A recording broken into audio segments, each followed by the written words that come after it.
Buenas tardes, soy Daniel Villegas, director general de LISA Institute. Hoy me acompaña Antonio Herrera, uno de los mayores expertos en gestión de la información en conflictos armados desde el punto de vista de los organismos internacionales. Y digo uno de los mayores expertos con toda la intención, no solo por su formación, sino especialmente por su amplísima experiencia en la materia, como ahora paso a explicaros.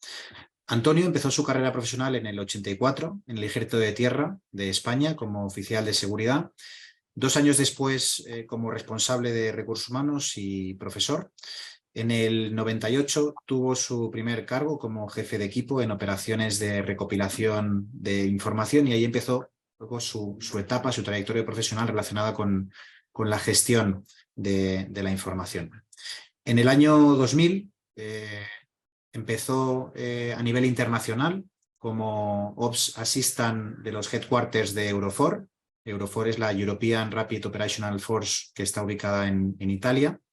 En el 2003 formó parte de la OTAN desde Bosnia-Herzegovina, contribuyendo a la divulgación en materia de operaciones psicológicas. En 2004 prestó servicio como oficial de proyectos de seguridad en ISAF, en Afganistán, en Kabul concretamente. Posteriormente, también tiene una etapa profesional en Latinoamérica, concretamente como oficial de enlace en el Ministerio de Asuntos Exteriores y Cooperación de España desde La Habana, en Cuba. Ya en 2012 formó parte de la European Union Naval Force como oficial de seguridad, desarrollando las políticas de análisis de riesgos y amenazas de la República de Yibuti, en África Oriental. Desde el 2013 hasta la actualidad ha estado estrechamente vinculado al tema de esta masterclass, a la gestión, administración y mejora de las bases de datos de los sistemas de información para organismos internacionales, principalmente en la OTAN, concretamente en la Allied Joint Force Command en Países Bajos, también en la OSCE, donde llegó a ocupar el cargo de director del Centro de Gestión de la Información, monitorizando el conflicto de Ucrania antes de la guerra. Nos podrá explicar cómo se trabajaba esa monitorización después de su ponencia. Y por último, ha ocupado un cargo similar en la misión de monitorización de la Unión Europea en Georgia. Como sabéis también, en torno a una región en la que pues, ha habido un conflicto de baja y media intensidad, dependiendo del periodo, y del que también podremos hablar durante o después de la ponencia. En el ámbito académico tiene formación avanzada impartida por Naciones Unidas, por las Fuerzas Armadas de España, por la OTAN, en materia de recopilación y explotación de información, de inteligencia, gestión de crisis, prevención de conflictos internacionales, así como también máster en paz, defensa, seguridad internacional, máster en relaciones internacionales y protocolo, máster en administración y dirección de empresas y máster en seguridad internacional y estudios estratégicos por varias universidades españolas.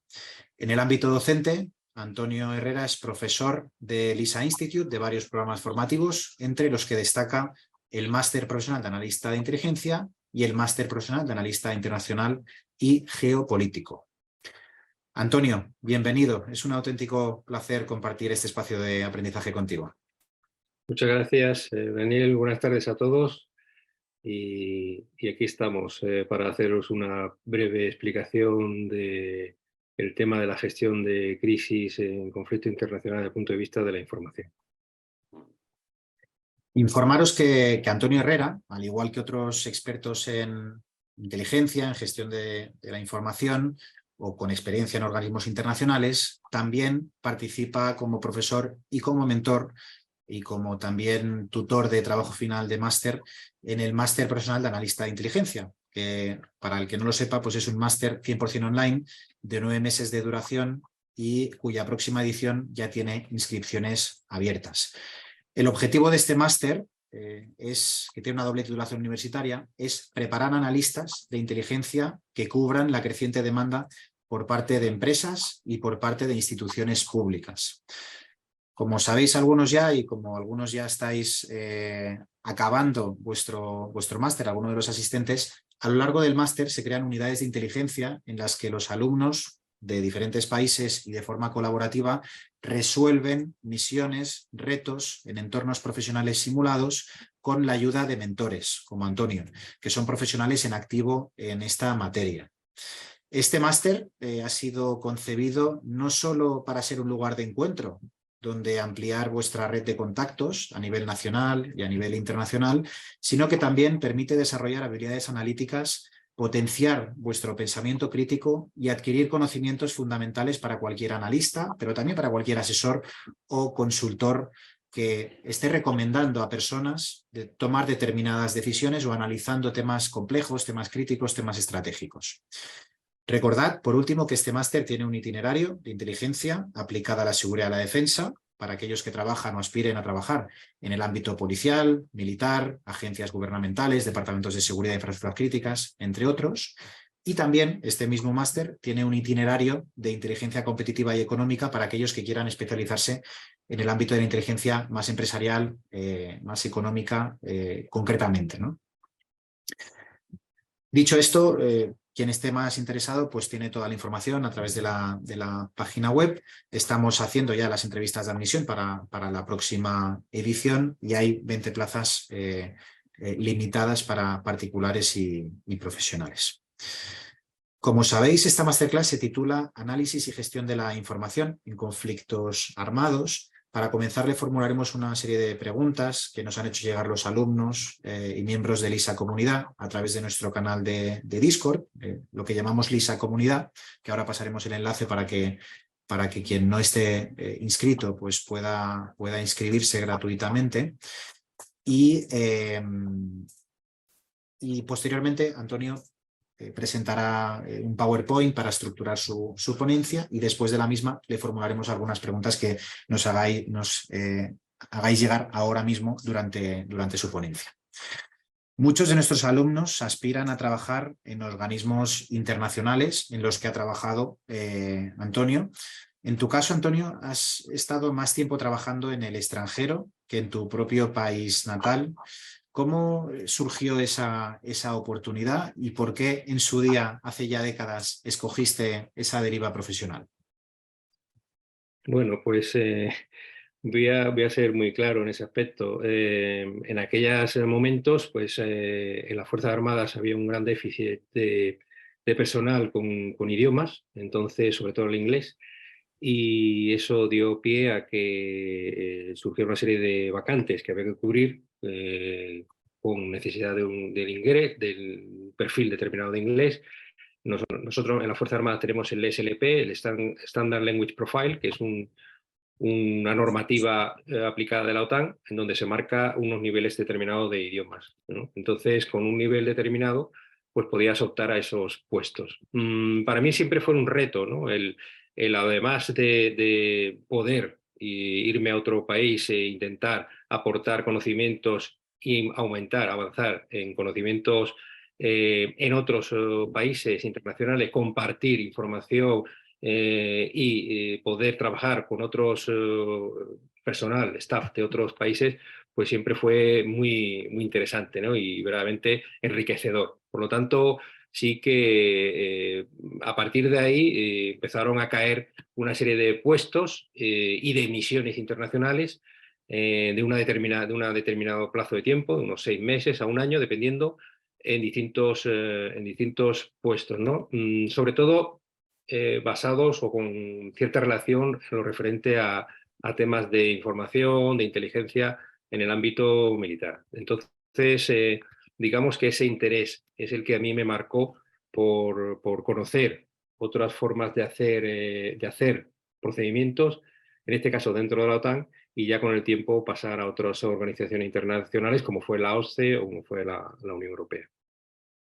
Has trabajado, en resumidas cuentas, para las Fuerzas Armadas de España, para agencias y organismos militares internacionales, como podía ser Eurofor, OTAN, ISAF, OSCE y la Unión Europea, desde 8 países diferentes. Si tuvieras, como tenemos tantos alumnos que aspiran a trabajar en esos mismos organismos, bastantes alumnos ya están trabajando en alguno de ellos, pero si tuvieras que destacar algunas ventajas o desventajas de trabajar en el sector público en esos organismos internacionales para conocer mejor el contexto profesional que se van a encontrar esos alumnos? ¿Qué podrías decirnos? Pues en el sector público, en un ambiente o en misiones internacionales de ámbito civil, por ejemplo, que es lo que creo que los alumnos más estarían interesados, en principio hay ventajas y desventajas. Claro, yo creo que en las desventajas, por decirlo así, más importante es que no estás en tu país. Entonces, digamos que hasta cierto punto ese vínculo que tienes con tu país, pues hasta cierto punto lo pierdes, ¿no? Durante un cierto tiempo o lo tienes que dejar un poco apartado. Pero las ventajas son inmensas, ¿no? Y ventajas sobre todo, como he comentado antes, pues en el aspecto de conocer distintas culturas, formas, know-how, de cómo hacer las cosas, cómo gestionar distintos tipos de trabajos de distintas formas. Entonces, siempre, como empleador público como he sido, como militar y como ahora en organismos civiles, pues creo que esa gasolina que tenemos todos, esa necesidad de conocer, de hacer cosas, de retos nuevos, es lo que verdaderamente marca. Entonces, yo siempre he sido un defensor a ultranza de todo lo que sea nuevos retos. Entonces, y estoy seguro que si los alumnos o cualquiera que empieza en este ámbito internacional está interesado en alguna temática determinada, por supuesto, yo les animo a que intente conseguir esos sueños de trabajar en un ambiente o en un entorno internacional porque enriquece como persona, desde el punto de vista personal y enriquece como profesional. En varias ocasiones hemos comentado las salidas profesionales vinculados a estos organismos internacionales. Hace unos meses tuvimos una masterclass también con Agnese Carlini, oficial de inteligencia de Interpol y profesora también del máster, y ella explicaba, ¿no?, que existe un sesgo en general de que es requisito imprescindible ser policía o ser militar para trabajar en este tipo de organismos internacionales. En tu opinión, ¿hasta qué punto es así? Por tu experiencia, tú has sido y eres militar, pero seguro que has colaborado con muchos profesionales civiles que no lo son en esos organismos internacionales. Entonces, ¿hasta qué punto es así? ¿Hasta qué punto hay civiles en esos organismos internacionales militares, policiales o híbridos? ¿Y qué tipo de oportunidades existen para civiles? Sí, pues eso que mencionas es un común denominador en todas las organizaciones internacionales, misiones, ¿no? Tanto me pasó en la OSCE como me pasó en la Unión Europea y también cuando estuve trabajando en misiones internacionales en ISAF, en Afganistán o en Bosnia, ¿no? Eh, digamos que los perfiles en general se pueden dividir en tres bloques, a grosso modo. Uno serían los militares, aquellos que tienen esa procedencia porque hay que conducir operaciones, hay que llevar operaciones reales. Entonces, esas operaciones de mantenimiento de paz, esas operaciones ante conflictos armados, pues tienen mucha experiencia los militares porque tienen ese background cogido en las misiones internacionales, ¿no?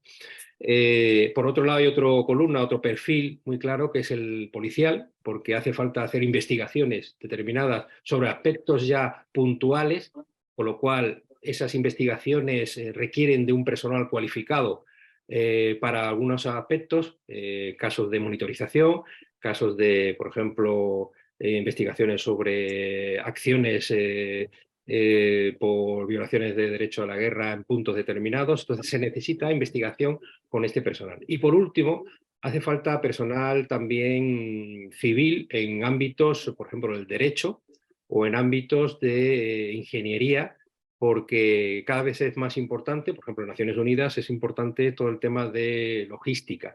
Entonces hace falta todo lo que sea aspecto de logística, de construcción de infraestructuras que sean amenazadas o críticas, o cualquier tipo de desarrollo por ejemplo, carreteras o cualquier tipo de infraestructura básicas de los países, ¿no?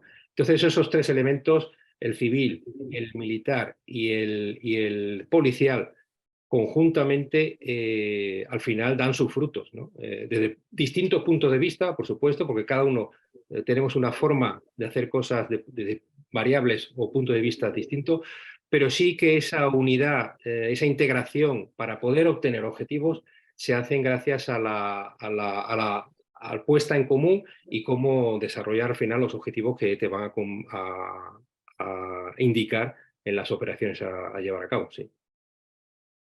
Y en ocasiones, en otras reuniones que hemos tenido anteriormente sobre programas formativos, salidas profesionales, mencionabas que había algunas disciplinas que cuesta encontrar profesionales cualificados, con formación práctica, que tengan habilidades ya adquiridas por parte de estos organismos internacionales, ¿no? Que se las traen tratando de atraer a ese tipo de talento. ¿Te vienen a la mente algunas disciplinas que destacarías que es necesario que la gente se forme para poder hacer correctamente esas misiones tan complejas, ¿no? Que tiene la OSCE, que tiene la OTAN, que tiene la Unión Europea? Sí, verdaderamente, como se sabe, que el desarrollo tecnológico es un aspecto, digamos, que factor común necesario en cualquier tipo de negocio, cualquier tipo de actividad que se vaya a desarrollar, ¿no? La tecnología. Entonces, en las misiones internacionales pasa lo mismo. Ha habido tanto desarrollo tecnológico que hace falta personal específico en determinados campos de tecnología. Así tenemos, yo cuando era el responsable del Centro de Gestión de Información en la OSCE en Kiev, en Ucrania, pues uno de los grandes problemas que teníamos, estamos hablando de 57 países que forman parte de la OSCE, no encontrábamos en los 57 países personal cualificado en materias como, por ejemplo, analista de inteligencia, como por ejemplo oficiales de mapas, creación de mapas, GIS Officer, o por ejemplo incluso pues sacar o encontrar personal con respecto a la gestión de la documentación dentro de estos ámbitos. Entonces, son puestos muy técnicos que requieren además de muchos años de experiencia. Entonces yo combino y verdaderamente creo que es una opción, una salida muy importante el formarse en temas como puede ser el analista de imágenes o el analista o el gestor de mapas, el desarrollador de mapas, porque hoy en día además el analista de imágenes de una forma o de otra está muy relacionado con el tratamiento, la gestión de mapas, porque no se puede obtener solo, es inconcebible entender una sola imagen si no está georreferenciada en un mapa. Entonces hoy en día hay incluso digamos que una unión de distintas especialidades para poder dar un mejor servicio en las misiones.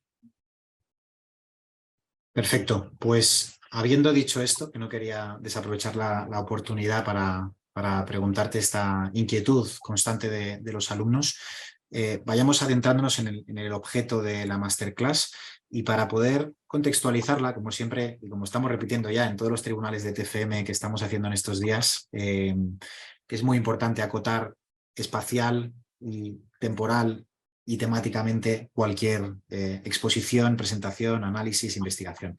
Para predicar con el ejemplo, esta masterclass que se llama Análisis y Gestión de la Información en Conflictos Armados, ¿qué entenderíamos en tu ponencia como conflicto armado? Bueno, pues se entiende o entendemos por conflicto armado precisamente cualquier tipo de enfrentamiento protagonizado por diferentes grupos civiles o incluso militares también. Pueden ser fuerzas regulares o pueden ser incluso mercenarios, ¿no? Son siempre grupos de oposición en un momento dado que se levantan contra un orden establecido. Y se puede decir que en el uso que hacen, un elemento fundamental es el uso de armas para poder dominar o coger o mantener o tener el poder en un área o en determinada o incluso en la nación. Entonces, normalmente, y esto para mí es un dato, digamos, que hasta cierto punto subjetivo, pero se toma como referencia que haya 100 víctimas diarias, digamos, como un dato de referencia al año, para que se pueda decir que estamos hablando de un conflicto armado, ¿no? Entonces, claro, hay que entenderlo, porque también está el concepto ya político que le quieras dar al conflicto armado, para ya proyectarlo por cualquier tipo de, digamos, utilidad política que se quiera hacer del hecho en sí, ¿no? Pero sobre todo las causas son variadas, ¿no? Depende. Pues estamos hablando de un tema étnico o puede ser un tema histórico, un tema de una región, de una zona determinada. Puede haber cualquier otro aspecto, ¿no? que indique que realmente estemos hablando de ese conflicto, lo que entendemos por conflicto armado. Pero lo importante, sobre todo, como común denominador, es el uso de armas, que eso es fundamental, reclutamiento también de soldados o reclutamiento de personal que se va a utilizar para activar y seguir, mantener ese conflicto, y la propaganda con el tema de redes sociales, con el tema de fake news, todo ese tema que lo estamos incluso viendo desgraciadamente hoy en día, es otro aspecto también a tener en cuenta. Y también, pues hasta cierto punto, el uso de recursos naturales o el uso de elementos financieros ilegales para poder darle oxígeno a ese conflicto. Eso en general podríamos decir lo que se entiende por ese término. Aclarar el concepto de víctima, en este caso sería víctimas mortales, entiendo. Esos 100 anuales, que es un criterio genérico, ¿no? que se suele seguir, serían víctimas mortales. Sí, exacto, sí. Ok, Por atentados o por cualquier otra índole. ok, perfecto. Y por último, antes de ya compartir pantalla y pasar a la presentación, estos conflictos armados pues, suelen ser monitorizados normalmente por los ministerios de defensa, los ministerios de asuntos exteriores, de los países más cercanos o de los países que están dimensionados adecuadamente para poder atender lo que requiere una monitorización como es debido, también por organismos internacionales. En el caso de los organismos internacionales, como puede ser la Unión Europea, la OTAN, la OSCE, ¿cuáles serían sus objetivos en cuanto a esa monitorización? ¿Por qué tienen el interés de monitorizar qué está ocurriendo en Ucrania, qué está ocurriendo en Georgia? ¿Qué decisiones toman en base a esos datos, esa información que ahora nos explicarás cómo se gestiona? Sí, bueno, lo que es fundamental antes de que una organización internacional, digamos, se establezca en un país para poder monitorizar, gestionar esa crisis que hay en ese país, es que haya primero un acuerdo internacional entre los países de intervención usando como plataforma pues, algún tipo de organización internacional. Dependiendo de las situaciones, puede ser OSCE, Naciones Unidas, Unión Europea, OTAN, que son las más comunes internacionales. Pero está claro que tiene que haber una base legal de que se autorice por parte de esos países y que se autorice también por parte del país donde va a ir, digamos, o se va a establecer esa misión. Eso es lo que pasó con los acuerdos que en su momento se mantuvieron en el caso de la OSCE para desplegar en Ucrania, con la misión de especialización, de monitorización especial, o la misión de monitorización de la Unión Europea en Georgia. El país anfitrión aceptó el establecimiento de esas misiones con unos acuerdos que se dieron a conocer en su momento con la colaboración, por supuesto, no solo de los países de la organización, sino también de aquellos otros actores que influyen entonces en la decisión última del despliegue de esas misiones, ¿no? O sea que y lo que es importante y un aspecto que creo que es importante ahora mencionar es que esas misiones de monitorización, monitorizar quiere decir controlar, ver, dar fe como un notario de las acciones que están ocurriendo en ese país, pues verdaderamente se basan en una transparencia completa de lo que está ocurriendo, dar información absoluta siempre y en todo momento de las actividades que se están llevando por a cabo de la misión y ser lo más honesto posible, porque lo importante es la credibilidad. Si se pierde la credibilidad por parte del país anfitrión o por alguno de los actores, entonces la misión no puede ir a más. Entonces es un aspecto que ahora quería ya incidir porque es fundamental. Perfecto. Después de la ponencia sí que están formulando algunos alumnos preguntas muy interesantes sobre tu etapa en Ucrania o en Georgia, porque tuviste la situación privilegiada, pero por desgracia, ¿no? de estar monitorizando el conflicto que había en Ucrania antes de la guerra, y probablemente tu visión, tu experiencia y tu opinión, tu valoración de esa etapa de antesala a una guerra probablemente sea de utilidad para poder, como analistas, ver qué variables, qué factores conviene monitorizar de cerca para poder prevenir que ocurra en otras regiones, ¿no? Que esos conflictos de baja intensidad, de media intensidad, que están a caballo entre la guerra híbrida y la guerra tradicional, o que directamente están en guerra híbrida, pero con conflictos sociales latentes y constantes, pues seguramente tu opinión después de la ponencia que tendremos será muy interesante escucharla. Pero lo dejamos para después. Así que si te parece, Antonio, compartir pantalla con la presentación que hemos preparado.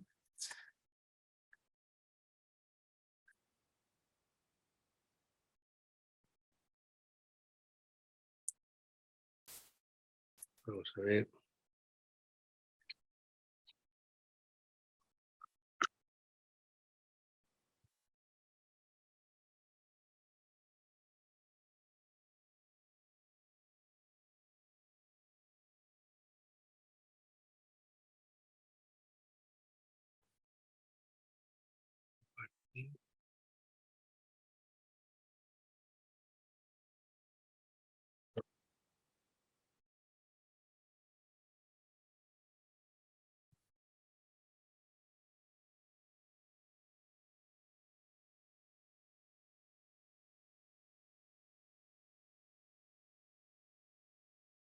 Antonio va preparando, abriendo la presentación y compartiendo pantalla. Deciros que cualquier pregunta que tengáis, por favor, podéis irla formulando a través del botón de preguntas y respuestas, para que una vez acabada su ponencia, pues podamos formularle aquellas preguntas más relevantes, más relacionadas con el objeto de esta masterclass.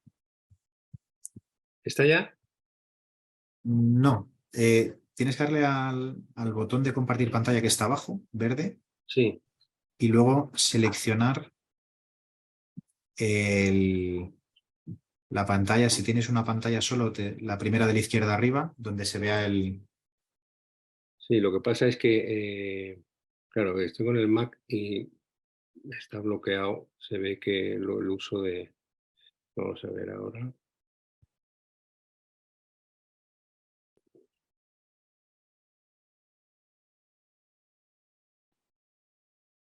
Vamos a ver.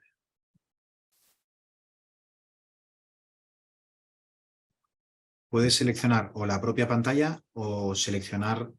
Ahora creo que ya lo has hecho. Perfecto, Ahora, se ve perfecto. si es que en el setup del Mac no lo tenía autorizado compartir en Zoom. Ya está. Perfecto, pues ya se ve. Adelante. Vale, pues gracias.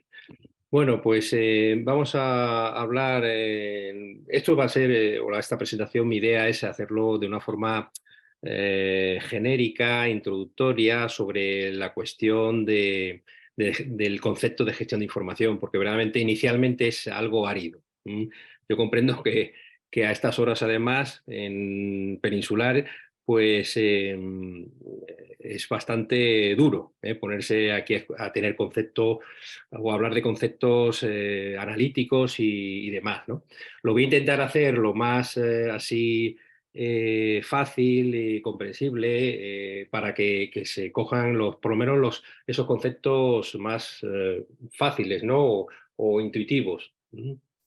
Entonces empezamos con el análisis y gestión de la información y por qué es necesario un sistema de información. Entonces, lo primero, está claro que una nueva persona se incorpora a una misión, sea de la OSCE, Unión Europea, Naciones Unidas, OTAN o lo que sea, y aparte de que tiene que realizar unas tareas determinadas, tiene que conocer exactamente cómo se gestiona esa información, dónde puedo recabar información, dónde están las bases de datos, cómo puedo gestionar esa base de datos, cómo puedo informarme de cómo va esa operación determinada y aparte tengo que entender cómo puedo yo aportar esa información que estoy yo recopilando por mi cuenta dentro de, el sistema este de información que tendrá la misión.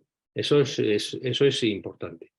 Por lo tanto, aquí lo que he puesto ha sido como ese pequeño idea genérica sobre los tres elementos importantes, ¿no? Una cosa es el conocimiento, una cosa es lo que yo sé en mi trabajo. Yo tengo unos conocimientos sobre leyes, unos conocimientos sobre conocimientos de ingeniería o unos conocimientos de informáticos que los he ido aprendiendo, los he ido cogiendo, elaborando durante años de formación y demás. Y además eso se une una experiencia. Entonces la experiencia de mi vida junto con los conocimientos que yo he cogido durante mi formación, pues al final me sirve para ir enlazando esos conocimientos y aportándolos a un hecho determinado, o sea, a una realidad determinada, a mi puesto en sí, donde estoy ahora trabajando. Entonces me sirve para que esos conocimientos los entrelazo, los reúno, los uno y entonces tengo una experiencia para poderlo aportar. Pero aparte de eso yo tengo que dar algún tipo de... tengo que aportar algo más a la organización. Ese aportar, eso es saber qué tengo que aportar y cómo lo voy a aportar y cómo el staff, el resto de personal, mi jefe, quien sea, lo va a entender, es la creatividad que le voy a dar yo. Como veis ahí, son una serie de puntos que si los uno de forma adecuada, ya tengo una imagen de un gato. Entonces, ya esa experiencia que tengo con esos conocimientos, uniéndolos de forma adecuada, creo algo que me va a servir en la misión. Entonces, basándonos en esto, ¿qué tengo? Bueno, pues al principio, como veis aquí, tengo una serie de datos, o sea, unos datos incongruentes, digamos, sin sentidos, que son las piezas de un puzzle, por ejemplo. Esos los voy ahora a dividir en distintos colores. Esos datos que tengo en general los voy a dividir en distintos colores. Entonces estoy ya generando una base de datos y ya marcándolos y poniéndolos según un criterio, que son los colores. A continuación, esa información, esos datos que tengo, los voy a analizar. O sea, ya voy a, como habéis hecho muchos de vosotros durante LISA, en los distintos máster y cursos de formación, referente a la materia, vais a analizarlos, vais a decir, esos datos, que solamente son datos, no me dicen nada más, una vez extrapolados, sacados, metidos en contextualización, me están diciendo algo. Y ya empiezo a tener un criterio. Y a continuación, en el punto 4, tengo una presentación, porque no solo es entenderlos yo, es que además tiene que entenderlos la comunidad. Por eso hace falta presentarlos de forma visual, hay que presentarlo de forma que se entienda, de forma pedagógica incluso. Y luego, además de presentarlo de forma pedagógica, hace falta darle una historia. O sea, hay que explicarlos de por qué. ¿Por qué es esto? ¿Qué quiere decir esto? Darle significado a esa historia.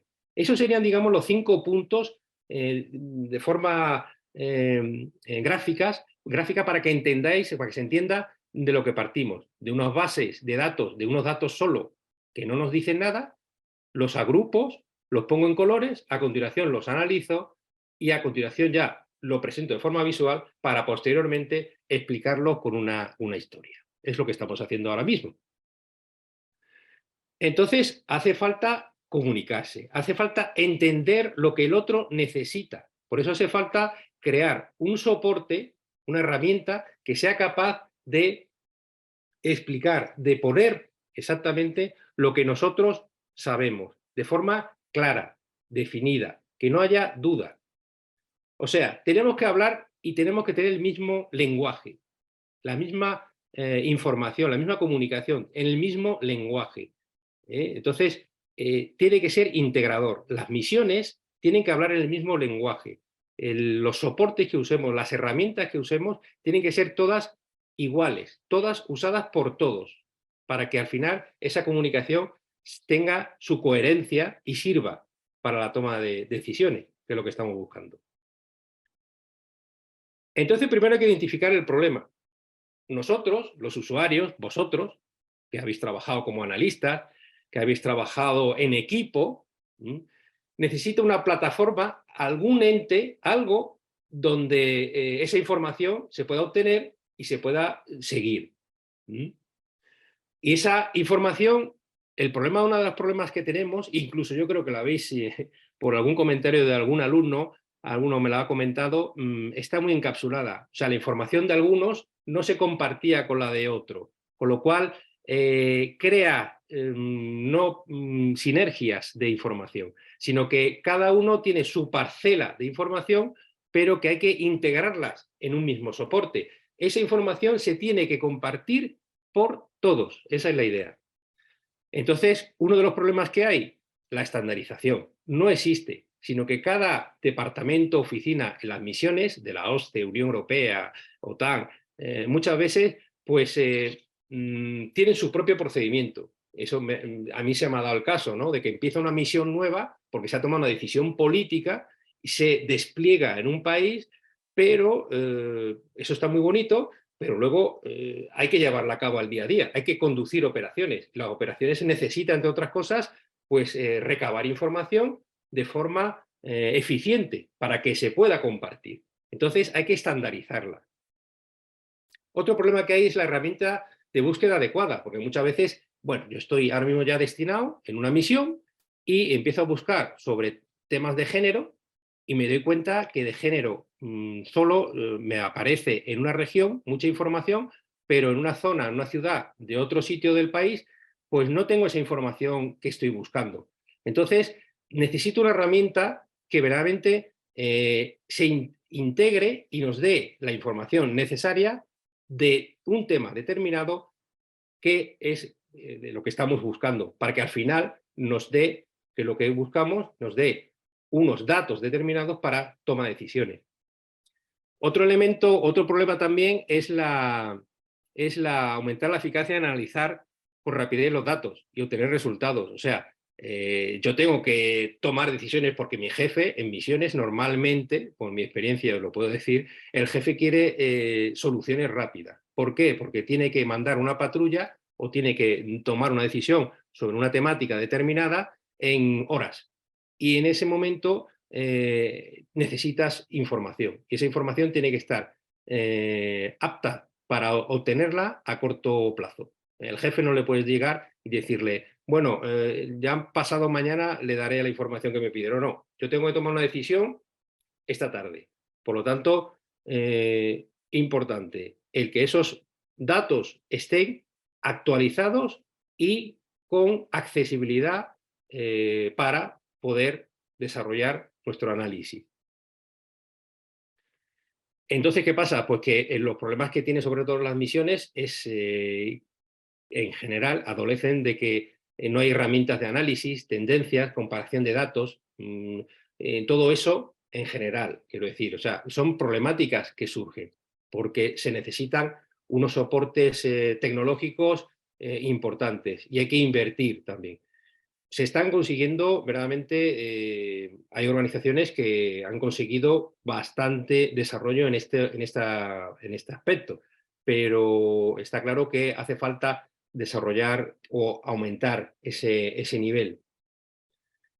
Otro aspecto importante que quería ahora resaltar, los temas de entrada de datos de forma automática o manuales. Hay un común denominador en muchas misiones en donde los monitores o el personal mete sus datos de forma manual, con lo cual incrementa el error humano. ¿Cómo se evita ese error humano? Puedo meter mal unas coordenadas, puedo meter mal un nombre. Imaginaros, por ejemplo, cuando en Afganistán, pues los nombres son como son, no hay direcciones de calles, no existe, eso era muy difícil. El intérprete incluso entendía un nombre de una forma distinta, porque los idiomas también son distintos. Entonces, era un hándicap que teníamos. Por lo tanto, hay que saber o cómo intentar disminuir el error humano precisamente con sistemas automáticos, aumentar la automatización lo máximo posible en los sistemas. Y luego, una cosa son los datos cuantitativos y cualitativos, que luego lo veremos. ¿Cuantitativos qué quiere decir? Pues son los datos que simplemente son datos, no nos dicen nada más. Las letras son datos, pero una letra no te dice nada más. Si tú unes varias letras, te da una oración y te da un significado, con lo cual ya esos son ya conceptos cualitativos. El cuantitativo son, por ejemplo, datos en gráficas, pero cuando analizas esos datos en gráficas, llegas a una información de carácter cualitativo. Por lo tanto, hay que distinguir lo que son datos cuantitativos de los datos cualitativos, que es importante entenderlo en una visión. Por lo tanto, la gestión de la información, vamos a verlo versus gestión del conocimiento, porque hay dos conceptos, sobre todo en la temática anglosajona, que lo distingue de forma nítida. Una cosa es el information management y otra cosa es el knowledge management. Son gestión de información y gestión del conocimiento. Nosotros todavía no hemos llegado en España, quizás sí, pero no se ha marcado esa diferencia tan drástica entre estos dos conceptos. Entonces nosotros tenemos unos datos que son, por ejemplo, pues los datos que yo pueda tener sobre nombres, sobre direcciones, sobre teléfonos, esos son datos simplemente, como veis ahí en rojo.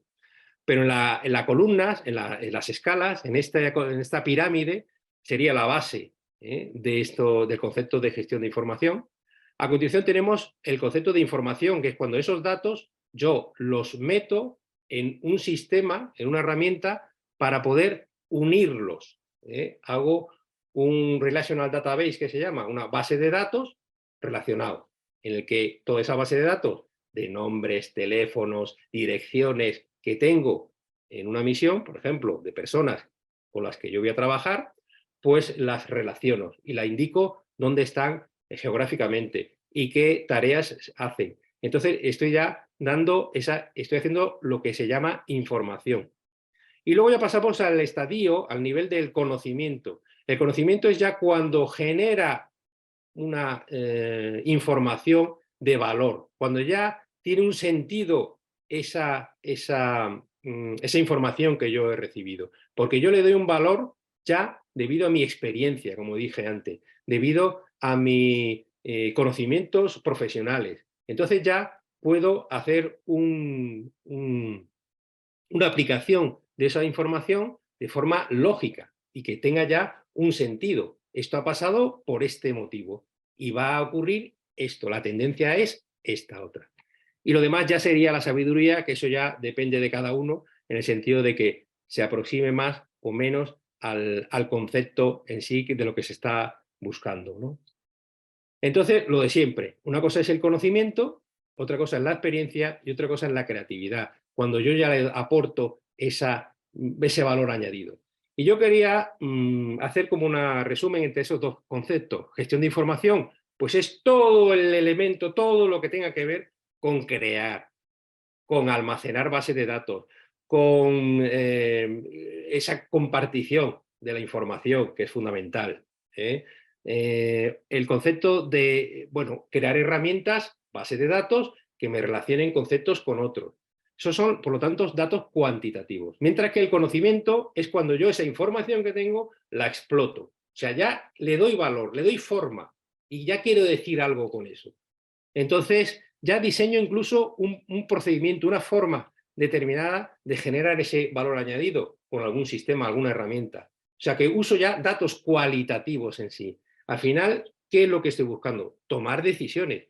Ahí es donde voy yo, como habéis elaborado durante los cursos de LISA y en el máster último que habéis hecho de analista. Es toma decisiones, que es el objetivo final. No la vuestra, por supuesto, pero sí la persona que tenga responsabilidad de tomar decisiones. Tenéis que presentarle con claridad cuáles son las opciones que hay. Entonces yo aquí he puesto este dibujito diciendo, puñetas, ¿qué hace aquí un señor cocinando, no? Parece muy feliz y tal. Bueno, pues eso es para explicaros de forma gráfica también lo que quiero decir. Si yo tengo, aquí que tengo, por ejemplo, un libro, que son de recetas, estas recetas, en este caso son arroces del Mediterráneo, porque como vivo en Alicante, pues sea de paso, pues tengo este recetario de arroces. Entonces, ¿qué serían los datos en este recetario? Pues los datos serían los las palabras. Todas las palabras que aparecen aquí serían los datos, lo que entendemos por base de datos, los nombrecitos, todas las palabritas serían los datos, pero los datos en sí, en este libro, no me están diciendo nada, porque yo cojo aquí y leo Costa y no sé qué, Calderos, pero ¿a qué se refiere? Esos datos no me dicen nada. Mientras que si esos datos los cojo y los pongo en recetas, como hay aquí, que hay una serie de recetas en este libro, ya estoy generando una información. Ya estoy diciendo, ya eso tiene un valor. Ya me está diciendo, oye, pues aquí tengo un índice con todos los distintos platos que hay. Ahí está la información.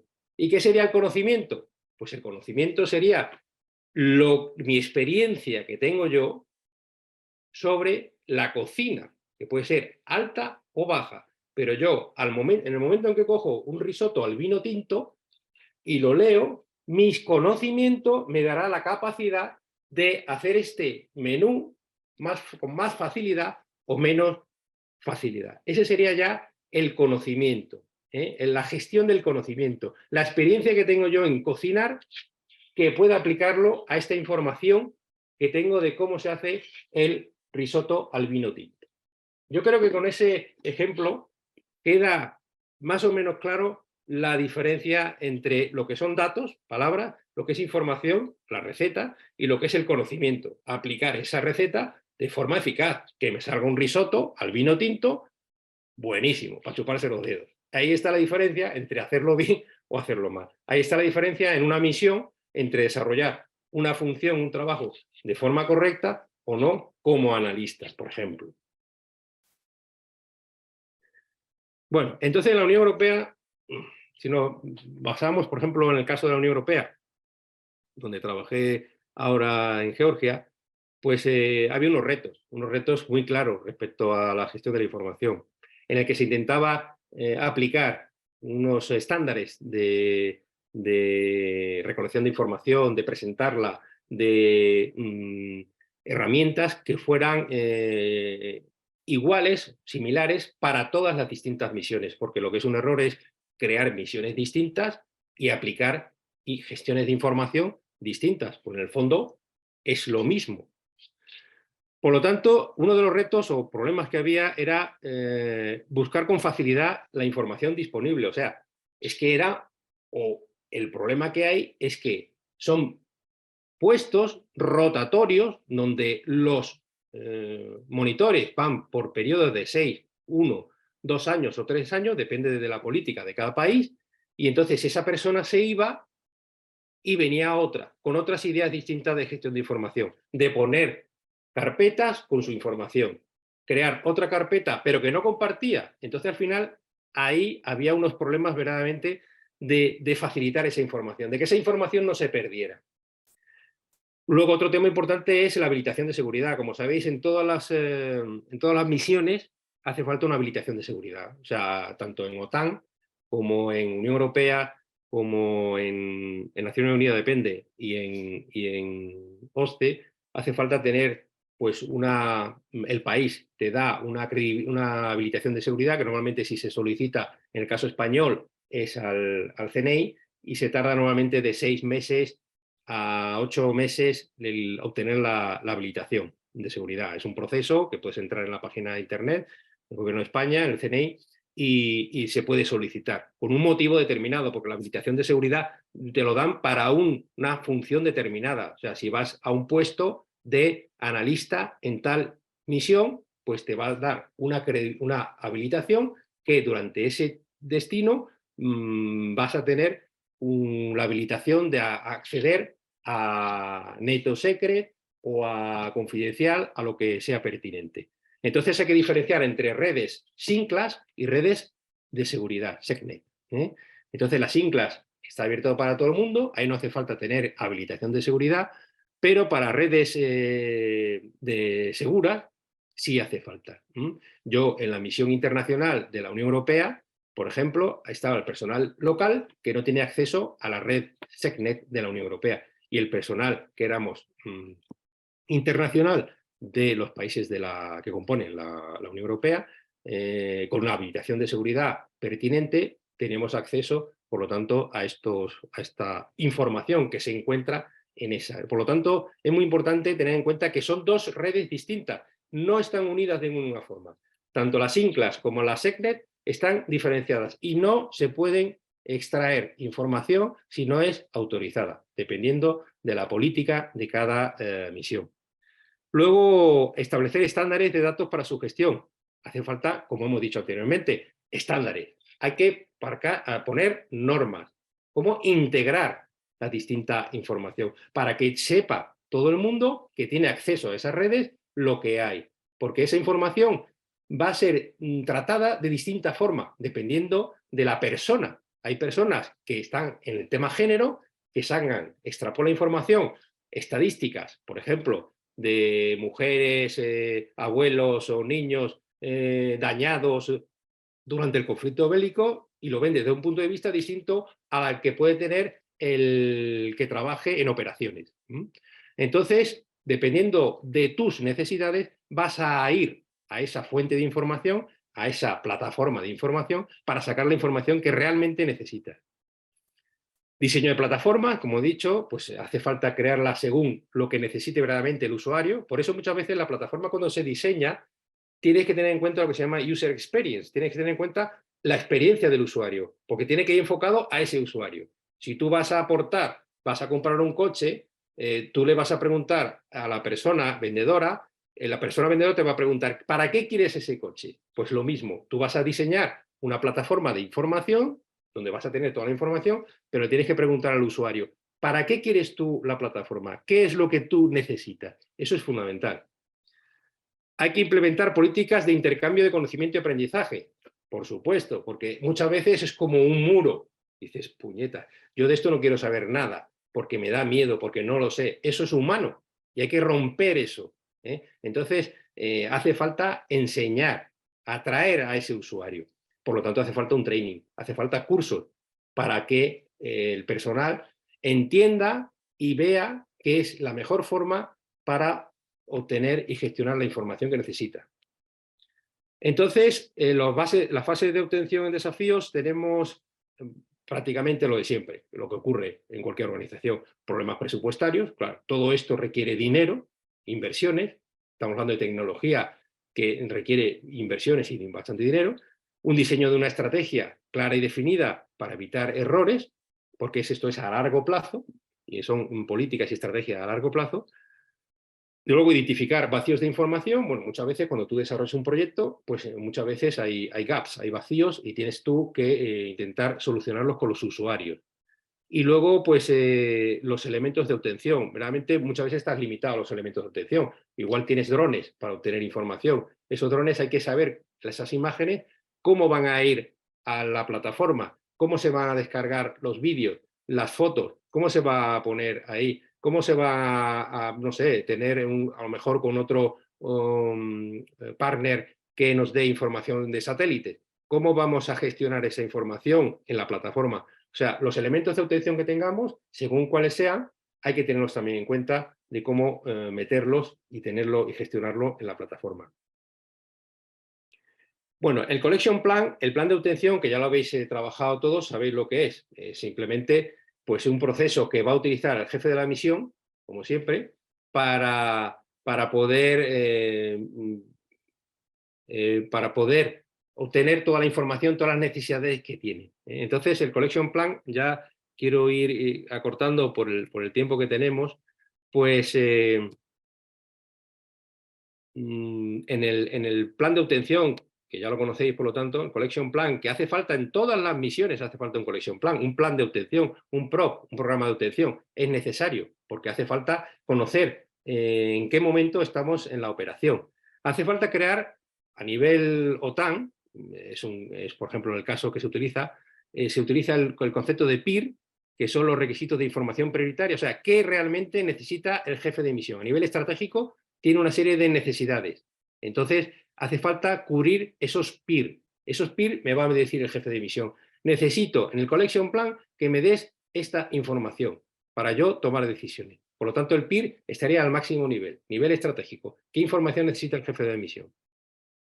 Luego, tenemos el requisito de información general, que es, voy a recopilar información, voy a obtener más información de esa información prioritaria del jefe de misión. Voy a intentar hacer mis tareas recopilando más información en mi área de actuación porque tengo que prepararme ante posibles necesidades de información que haya. Entonces, voy a recoger ya esa información más encapsulada para mi zona de interés, para lo que yo estoy trabajando. Y luego está el requisito de información específica, SIR, que son ya información ya puntual, vital, necesaria para lo que es cubrir el requisito de petición general. Entonces, ese SIR es más ya definido, determinado, más operativo, más ad hoc para una determinada necesidad que se tenga, que no se ha cubierto. Por lo tanto, esto es un modelo que yo os voy a presentar. La misión, el jefe de la misión tiene unas necesidades de información que ocupa todo el ámbito geográfico. Imaginemos que ese cuadrado azul ocupa todo el ámbito geográfico. La visión que tiene es recabar información de la situación que hay en el país, desde el punto de vista político, económico, social, de la gestión de crisis, de muchos aspectos. Entonces la misión es completa. Esa es una necesidad de información que tiene la misión. Lo que hemos hablado de PIR van a ir ya enfocalizadas dentro de esa misión genérica a esos puntos determinados que la propia departamento, aquella oficina, va a necesitar para poder ir preparándose para sacar más información en el caso de que sea necesario y presentar al jefe de la misión. Los BIR, pues ya son dentro de esa necesidad de información genérica de la misión, son ya los más específicos todavía, más técnicos referente a aspectos puntuales determinados. Y los SIR son ya aspectos ya muy, muy definidos tácticos, en donde ya necesito saber en esta, no sé, barrio, en esta calle, qué ha ocurrido referente a un asesinato de una persona o lo que sea. Esos serían los elementos, digamos, que componen en un modelo genérico de información. Y ahora aparece un elemento nuevo. ¿Qué pasa con esos espacios que no hay información? Imaginemos que hay una serie de espacios dentro de ese rectángulo en donde no se obtiene información suficiente. Ahí se piden las RFIs, las peticiones de información. ¿Qué quiere decir? Que lo habéis visto durante el curso. Yo necesito además, debido a que tengo unos vacíos de información, referente a estos puntos. Por lo tanto, genero lo que se llaman RFIs. O sea, durante el transcurso de las operaciones me doy cuenta que no tengo información referente a esto, porque el Collection Plan es un documento vivo que va cambiando. O sea, el PROP es un documento que va gestionándose y va variando dependiendo de la conducción de operaciones, de las situaciones políticas, de lo que va ocurriendo. Entonces, todo esto va generando nuevas preguntas. Y las RFIs al final lo que hacen es solucionar esos vacíos que hay de información, que son las peticiones de información. Por lo tanto, ya para terminar, este sería el esquema de un plan de colección de la información. Tengo primero una petición, un proceso y resultados. Vamos a verlo así en general. Entonces, el jefe de la misión, ya tenemos 3 niveles, estratégico, operacional y táctico. El estratégico, que sería el jefe de misión, más el equipo senior, que puede ser el jefe de Estado Mayor, el jefe de logística, todo lo que crea el equipo senior junto al jefe de misión, necesita crear un collection plan, un PROP, que habéis trabajado en él. Por lo tanto, toda la información va a ser tramitada por los distintos departamentos a raíz de, o justo por el Departamento de Gestión de Información, que digamos que será la hub, el departamento, la oficina, que va a centralizar toda la información que se va a gestionar a nivel operacional. Y de ahí, una vez que se ha gestionado, se ha creado por los distintos departamentos, como el de operaciones, análisis, seguridad, dimensión humana, etcétera, eso es un ejemplo, una vez que se ha creado el Collection Plan, el PROP, pues surgirán vacíos de información. Y ahí se generan las RFIs, como podéis ver, ya a nivel táctico, que la RFI se manda a las patrullas, o se manda a redes sociales, o se manda a drones, o se manda usando organizaciones internacionales o satélites para obtener esa información necesaria a tiempo real o tiempo muy corto, igual es un día, una semana, a corto, esas necesidades puntuales de información que hay. Y al final todo esto es lo que crea lo que se llama un plan de colección. Esto es en base, a grosso modo, porque aquí habría muchos aspectos a tomar en cuenta, pero digamos que es lo que habéis estado viendo durante el curso, ¿no? Y creo que ya está, sí. Vale, pues eh, no, me he pasado un poco del tiempo, pero, Perfecto. pero No bueno, pasa nada, esto Antonio. Ha sido muy relevante, muy, muy interesante. Hay bastantes preguntas. He filtrado, he seleccionado las que se han repetido en más ocasiones o que son más relevantes. Una de las preguntas es con ocasión de tu experiencia profesional en Ucrania. Estuviste en Ucrania del año 2016 al año 2021, destinado como oficial senior de gestión de la información y posteriormente como jefe del Centro de Gestión de la Información de la misión de la Unión Europea de monitorización en ese país, en ese conflicto. Entre las funciones del centro, si no me equivoco, corrígeme si me equivoco, estaba el análisis de imágenes IMINT, el análisis de fuentes abiertas, OSINT, gestionar sistemas de información geográfica, GeoINT, bases de datos, etcétera, con el objetivo de dar soporte a la monitorización de ese conflicto armado. En ese contexto, uno de los asistentes, uno de los alumnos, Ángel, pregunta qué canales suelen utilizarse en la obtención de información de conflictos armados y cuáles son los más importantes. bueno, pues eso es buena pregunta, sí, porque es uno de los temas más complicados, ¿no? De qué herramientas tenemos para poder comunicar esa información a tiempo para poder tomar decisiones, ¿no? Entonces, ahí en mi tiempo, pues al principio no había un centro de gestión de información y entonces con los especialistas que dedicaban a ese tema estudiamos opciones, ¿no? Para darle cierta viabilidad a esa información. Uno de los problemas que hay sobre todo es que esa información no llegue en tiempo y de forma correcta a aquellas personas que tienen que tomar decisiones, analistas o otro tipo de personal. Entonces, nosotros en la OSCE lo que ideamos fue, con apoyo de los distintos países, porque era un proyecto muy costoso, como hemos dicho, la tecnología es costosa, y hacía falta desarrollar algún tipo de herramienta. Se utilizó lo que se llamó el Enterprise GIS, que es el EGIS. El EGIS es una plataforma que lo que hacía era, pues como otra plataforma, como por ejemplo la, la que utilizamos en Lisa, Discord, pues una especie de plataforma como Discord, en la que se customizó, se generó, se creó personalizó para el caso de la misión, en la que era una plataforma donde ahí se hizo una integración de los distintos servicios que necesitaba la misión, entonces de distintas perspectivas.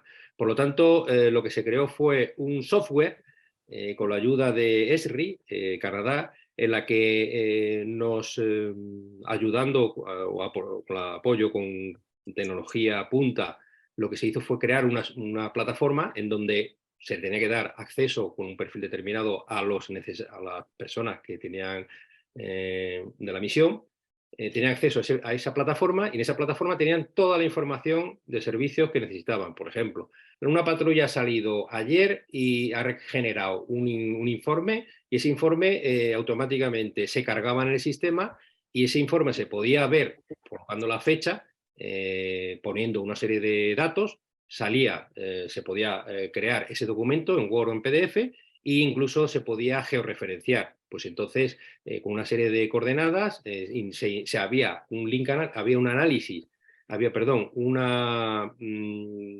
relational database que se llama, una base de datos relacionales, en el que ese reporte, ese informe, con esa referencia de la fotografía o del vídeo, se relacionaba y por lo tanto en la misma plataforma podíamos ver una fotografía, un vídeo, un informe o todo lo que tuviera que ver con eso. Claro, eso requiere un esfuerzo importante de un equipo de software developer, de personal en GIS, o sea, es importante. Entonces, esa fue la plataforma que utilizábamos en la OSCE al final.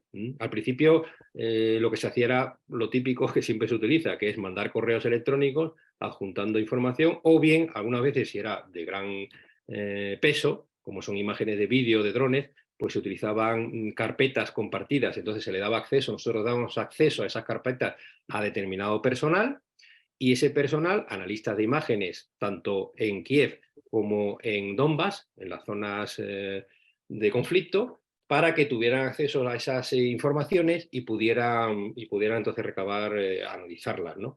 Pero claro, eso era un problema, porque el problema de tamaño, el problema de poder verlo en tiempo real, entonces genera muchos problemas. Por eso al final se creó esa EGIS, esa plataforma Enterprise GIS, que verdaderamente fue la solución final. Sí. Y las canales o disciplinas más relevantes, antes de entrar en el tratamiento, procesamiento, integración, indexación de esa información, que es lo que acabas de explicar muy, muy detalladamente, ¿qué canales en una misión de este tipo, de un conflicto armado, qué canales son más utilizados, ¿no? Más inteligencia de imágenes, más inteligencia de fuentes abiertas, redes sociales, internet, UMINT, todos Bueno, ellos? sí, pues mira, depende, ¿no?, de lo que estemos hablando, pero sobre todo mi experiencia tanto en Unión Europea como en la OSCE, redes sociales es un factor, un elemento muy, muy importante, porque las redes sociales de alguna forma pues va a condicionar mucho el desarrollo de las operaciones, la credibilidad, como os dije antes, de la misión. Entonces muchas veces salían en redes sociales aspectos, y entonces había un departamento, Public Information, que se dedicaba precisamente por periodistas. Eso es, por cierto, eso es otro perfil muy buscado en estos organismos internacionales, ¿no? El de periodista o el community manager y demás, porque tiene esa proyección de redes sociales que es fundamental. Entonces, redes sociales es un tema que estaba continuamente monitorizado para ver qué se ponía sobre todo en Facebook y en otras series de redes, sobre todo usada por los rusos. Y también otro aspecto fundamental es, por supuesto, para nosotros era fundamental, y el peso que le dio el jefe de la misión a las imágenes y a los satélites. Entonces, se firmó un acuerdo con Centro Satélites de la Unión Europea, que está en Madrid, en Torrejón de Ardoz, para poder solicitar imágenes al SATSEM. Y entonces esas imágenes, junto con nuestros analistas, que como dije era difícil encontrarlos, pero teníamos un pool de analistas verdaderamente de imágenes muy, muy bueno, británicos y americanos con experiencia en misiones internacionales, y entonces estos se utilizaban. Era fundamental para el jefe de la misión. El jefe de la misión todos los días había que hacerle un informe de aquellos aspectos desde el punto de vista de imágenes que se habían detectado, sobre todo en frontera, en el Donbass, o con frontera con Rusia, y entonces había que mandarle pues, imágenes de drones que se mandaban periódicamente, para que tomara decisiones, ¿no? Y para presentar esa información ante Viena, en donde está la sede central de la OSCE, o bien los ministros, representaciones legales, representaciones diplomáticas en Kiev, que había unas reuniones periódicas, ¿no? Entonces, toda esa información era fundamental, porque esa información salía al final en la página incluso web de la OSCE. Entonces tenías esa información en la que era real y era, como decíamos antes, la transparencia. Había que buscar situaciones y presentarla con realidad. Decir, mira, esto es lo que está pasando. Están entrando camiones, o están moviendo drones, o están utilizando esto según en contra de los acuerdos firmados, ¿no? Le pregunta a Karim, otro de los asistentes, el factor de las fake news, ¿no? Y de la propaganda también por parte de actores normalmente estatales, pero también de otro tipo. Entiendo que esos analistas, ese equipo de analistas, pues tenía su metodología para filtrar aquello que podía ser una fake news o desinformación o una operación de influencia o una operación psicológica, para evitar que trascendiera a ese sistema que teníais de información georreferencial, para no intoxicar, ¿no? Entiendo, a la toma de decisiones del jefe de la misión. Sí, exacto, eso es un común denominador en todas las distintas operaciones, ¿no? las actividades eran infinitas, podemos decir, ¿no? Entonces incluso había algunos que otros llamamos los frikis, ¿no? Que le decía yo, que se dedicaban a tomar fotos, iban con un móvil por zona del Donbass, solo a ver dónde había conflictos o a tomar ahí imágenes y luego iba a redes sociales y rápidamente lo publicaba. Y esto ha pasado en tal sitio, en la frontera o en el checkpoint. Muchas veces pasábamos por checkpoint en el Donbass y estaban allí incluso, o sea, alguno con las imágenes, ¿no? Y te vas con identificado, con bandera socia y demás, pero todos esperando a ver qué hacías, qué no hacías, qué movimientos o cómo te enfrentabas. Incluso algunos estaban teatralizados, estaban preparados para ver qué reacciones había. Eso ya se sabía, ¿no? Entonces, todo es un juego. Muchas veces pues, hay que estar preparado ante eso, ¿no? Y es la realidad. Entonces, fake news y el uso es constante. Incluso en la OTAN, por ejemplo, hoy en día hay un departamento que se dedica precisamente al uso, monitorización, seguimiento de fake news, explotando y dando explicaciones de por qué son fake news y lo podemos ver perfectamente en la página web de la OTAN, ¿no? O sea, son aspectos que desgraciadamente, pues ya sabemos por qué, con el conflicto que tenemos hoy en día, pues hay mucha actividad por parte de una serie de señores que están interesados en crear una situación distorsionada, ¿no? De la realidad. Y eso es muy común en los distintos zonas o regiones de conflictos armados donde te encuentres hoy en día. Lo hablábamos en una masterclass hace unas semanas con el coronel Gómez de Ágreda, donde hablábamos que el dominio cognitivo, ¿no? Que al final es un dominio también objeto de conquista, de rivalidad, y que los actores estatales de todo tipo pues, aprovechan para, mediante las operaciones de influencia de fake news, influir en la percepción de un segmento, de una audiencia, igual que hacen pues, campañas de marketing las empresas o los políticos hacen campañas políticas y tal. Pues así también lo hacen los países dentro de sus estrategias de política exterior y más en guerras proxy o guerras instrumentalizadas, ¿no? Por motivos ya sea históricos, ya sea fronterizos o de cualquier otra índole.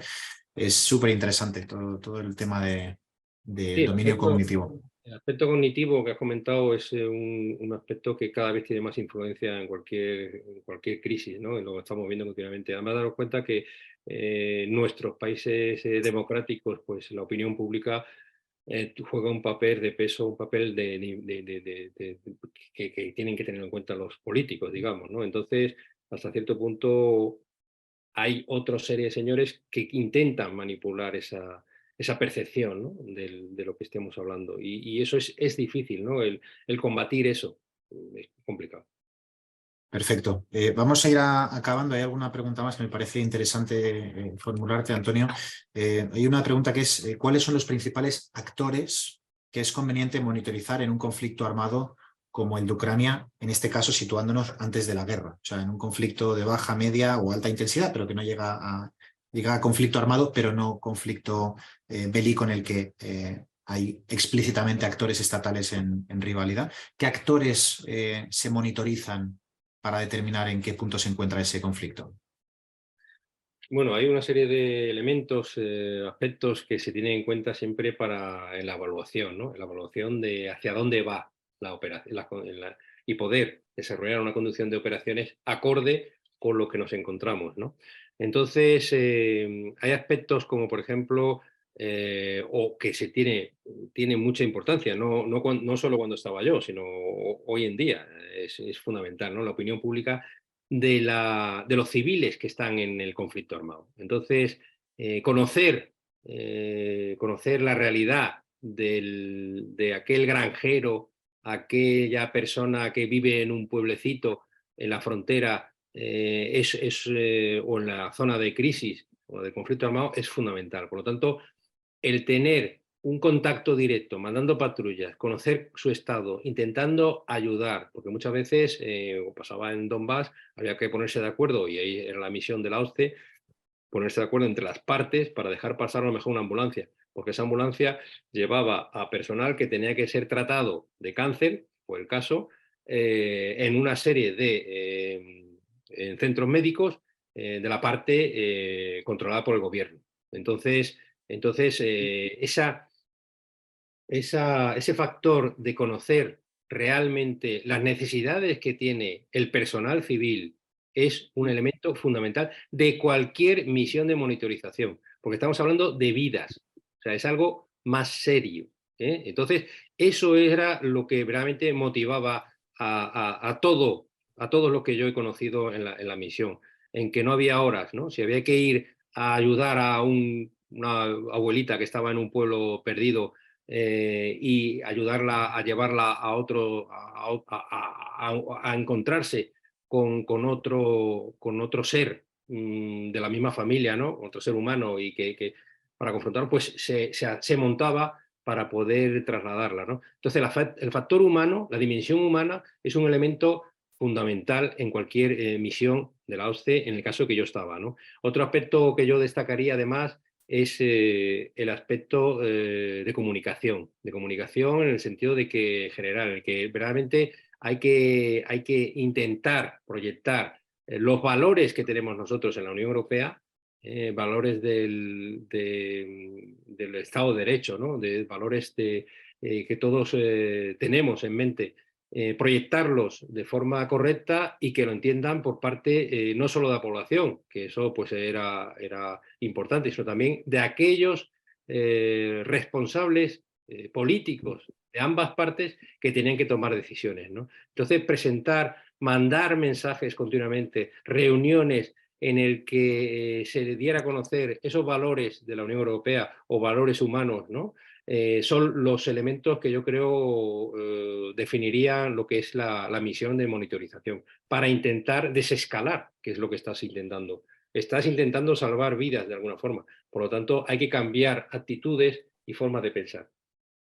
Totalmente, es el gran mérito que tiene pues todas aquellas personas profesionales que habéis formado parte de este tipo de misiones, que al final estáis lejos de los vuestros, lejos de casa, para ese objetivo de contribuir al interés general, ya no solo de tu país, sino de otros países, y de que esa cultura del derecho, del Estado de Derecho, de la libertad, de la seguridad, de esos derechos fundamentales de la Declaración Universal de Derechos Humanos, pues lleguen a todos los territorios, ¿no? Y es algo pues muy loable y muy esencial e importante, como comentan algunos de los asistentes, que también pues les gustaría poder tener este tipo de misiones en algunas regiones de Latinoamérica, ¿no? Y comenta un asistente en Colombia, ¿no? Pues quizá, pues sí, es parte de la solución, el hecho de apoyarse en organismos internacionales que tengan credibilidad, que sean de confianza, como mencionaba Antonio en su presentación, para que puedan un poco hacer de intermediarios entre los actores que están tan enquistados históricamente, y que desescale esa situación de conflicto en pro de las personas, ¿no? Perfecto. Última pregunta, ya lo dejamos. Es la formulada por otro alumno acerca de cuál es tu opinión en relación a la profesión del analista. Si le ves proyección tanto en el sector público como en el sector privado. Bueno, el concepto genérico, general de analista, pues veo muchas opciones, ¿no? Verdaderamente en lo público, tanto en lo público en la empresa. En la empresa hoy en día yo creo que incluso en España, por ejemplo, o a nivel, en España por decir lo que conozco, y a nivel internacional también en algunos aspectos, yo creo que en la toma de decisiones es necesario tener un personal que sea analista para entender qué se está moviendo.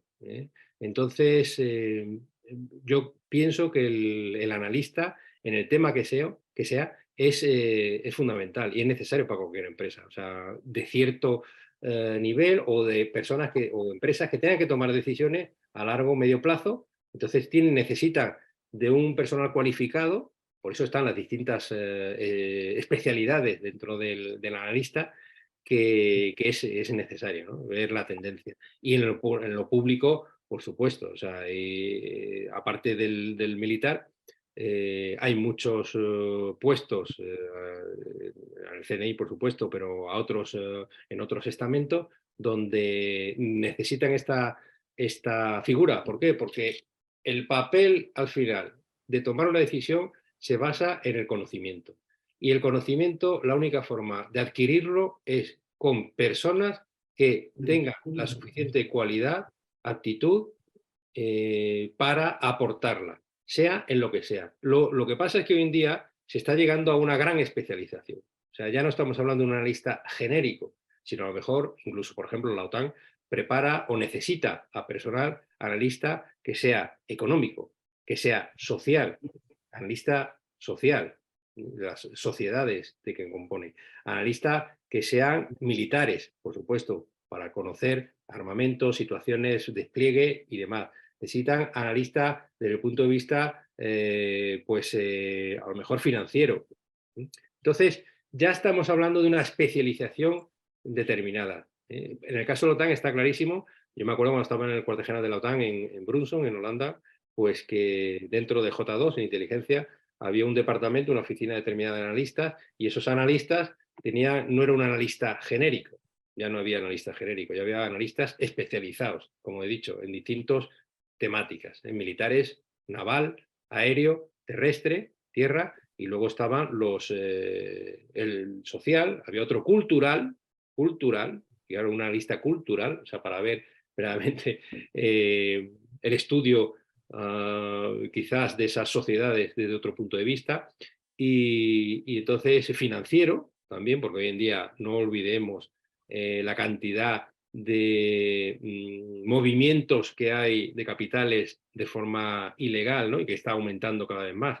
Entonces eso hace falta conocer quién, cómo, dónde van esos grandes capitales, ¿no? Para financiar situaciones o situaciones o en la gestión de crisis, ¿no? Conocer exactamente a dónde van. O sea, yo indicaría sobre todo el aspecto de especialidad dentro del analista.